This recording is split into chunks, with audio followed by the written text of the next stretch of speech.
This comparative study will be exploring the 1980 Brazilian film PIxote de Lo Weakest, directed by Hector Babenco, and the 1997 American film Gummo, directed by Harmony Korine. I'll be analyzing how both films are influenced by Italian neo-realist cinema and utilize documentary filmmaking techniques to explore childhood and poverty. Italian neorealism was a film movement born after the end of World War II and the downfall of Benito Mussolini's regime. Many of the movement's stylistic and thematic characteristics were due partially to necessity. For example, using non-actors in filming on location was needed as most film studios had stopped due to war, many destroyed by Allied bombings. On the other hand, Italian neo-realism was also a reaction to the white telephone films of the fascist period. The white telephone was a status symbol of a bourgeois lifestyle totally alien to the majority of the population. While these films were bland and conservative, Italian neo-realist filmmakers strived to make use of their newfound political freedom and tell stories about the real Italian people, that is to say, the working class. Some defining characteristics of Italian neo-realist films are prominent use of non-actors in location shooting, a cinema verite or quasi-documentary shooting style, and stories with a greater focus on community rather than individual, often lacking a single clear protagonist. The films also tend to be politically charged, usually anti-fascist, focus on the daily life of poor working-class characters, and are of course set in the economically decadent post-World War II Italy. The title Law of the Weakest is a play on Darwin's concept of survival of the fittest, which translates as the law of the strongest in Portuguese.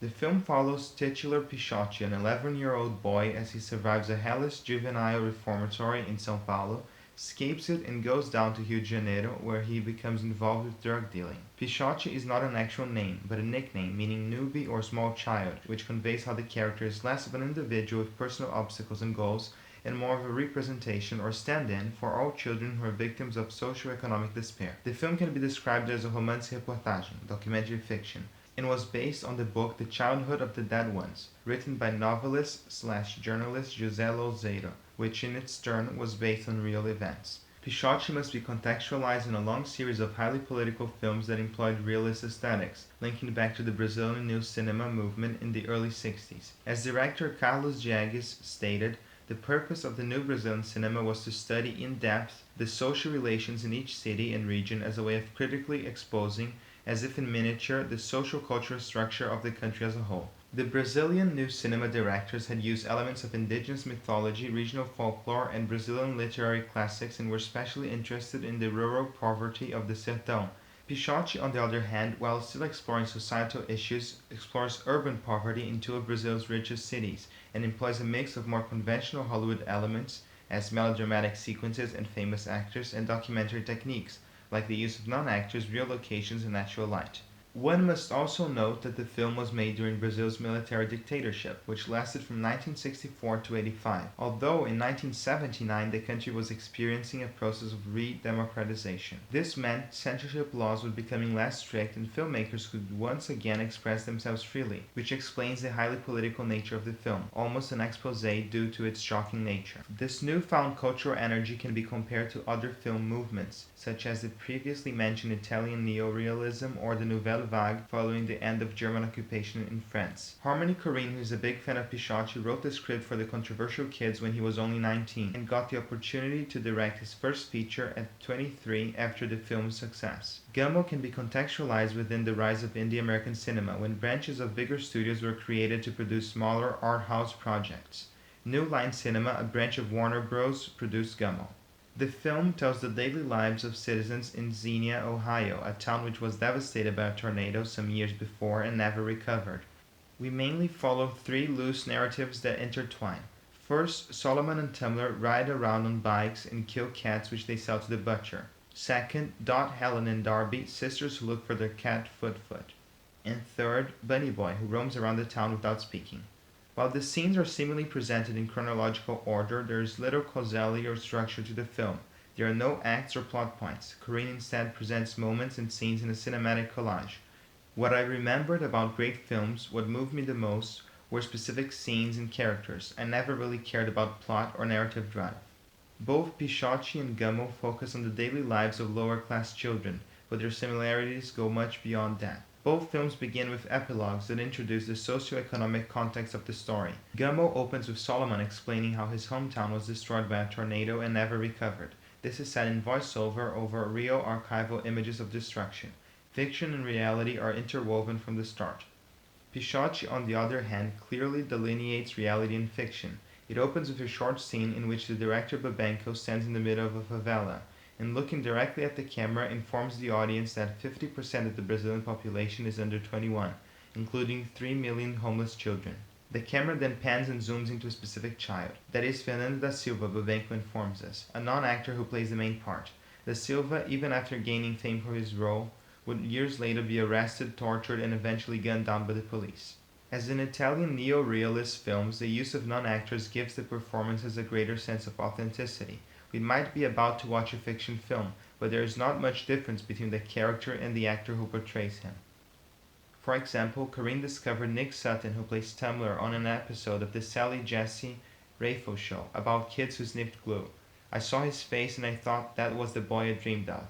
In a particularly significant scene, Sutton reenacts his past within the context of fiction, as his character and Solomon bond while sniffing glue. The scene is shot handheld with a naturalistic style, bordering on voyeuristic, as the camera watches the characters in pans mimicking a POV. In contrast, a similar glue-sniffing scene in PIxote has the camera much more stable and uses a score, an inherently artificial filmmaking tool. These two scenes demonstrate a key difference between the films.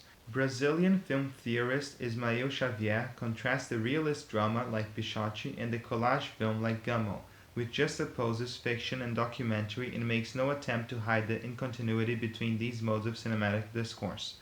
While PIxote portrays the events on screen in a very realist style, it never breaks through and makes the audience question whether the events are not staged. Gummo, on the other hand, does. In between clearly scripted scenes, Corinne cuts to VHS and Super 8 footage that seemingly documents the unprompted lives of low-class Middle America. This is made clear in an interview where he states, "We were just driving around. That's how I got a lot of that footage. Just walking around neighborhoods, walking up to people." Gummo was shot on location in Nashville. Corinne has discussed the production design process, stating that the chaos and trash present in many locations was part of the story. The crew adjusted the real environments rather than creating them. In a particularly memorable scene, bugs crawl out of a wall. In that house, not only was all that stuff there, but we had to take out stuff to be able to put the camera in the room. Corinne mixes reality and fiction to enhance his cinematic truth. These anthropological tendencies have led to comparisons with Werner Herzog, who is a great fan of Gummo. PIxote, like Gummo, also follows the Italian neo-realist tradition of location shooting, and is also largely focused on the filth surrounding the characters. In a particular scene, cops discover the body of a boy who's been murdered by reformatory officials and disposed in a landfill. At first, the body is shown at the bottom of the frame and almost disappears among the trash. A close-up forces the audience to see the murdered child among the waste. As stated by Julian Gutierrez Albija, at that moment, the child's body literally occupies the space society had prior made him occupy symbolically. Similarly, a scene in Gummo has two young boys dressed as cowboys, traditionally heroic figures in American cinema, mimic society's oppression by shouting homophobic slurs at Bunny Boy and pretend to murder him. The scene ends with a high-angle shot which dwarfs Bunny Boy in the middle of a junkyard. In both scenes, lower-class children live among the trash and to a certain extent become it. Both films also reflect their Italian neo-realistic influences by not having a clear central character be the heart of the film. Gummo's characters don't go through any transformative character arcs, and seemingly finish the film just as they started. The series of scenes and montages instead reveal the nature of Xenia, and to a larger extent poverty in the United States as a whole, rather than form a linear story. Similarly, while the character PIxote is at the center of the eponymous film and does have a character arc, fully becoming a criminal by the end, the film is still much more about the environment surrounding him. The character PIxote acts as a vessel, receiving the consequences of his environment with little to no choice by him. All decisions that move the plot forward are made by other characters. In conclusion, both PIxote and Gummo utilize cinematic devices made popular by the Italian neo-realist movement to varying extents. In both films, the use of non-actors, location shooting, and a focus on poor communities as a whole, rather than specific characters, explores the realities of childhood and poverty in a personal and powerful way. The film's approaches differ in the extent to which cinematic representation and/or documentation is used, with Gummo leaning farther into blurring the lines between fiction and documentary.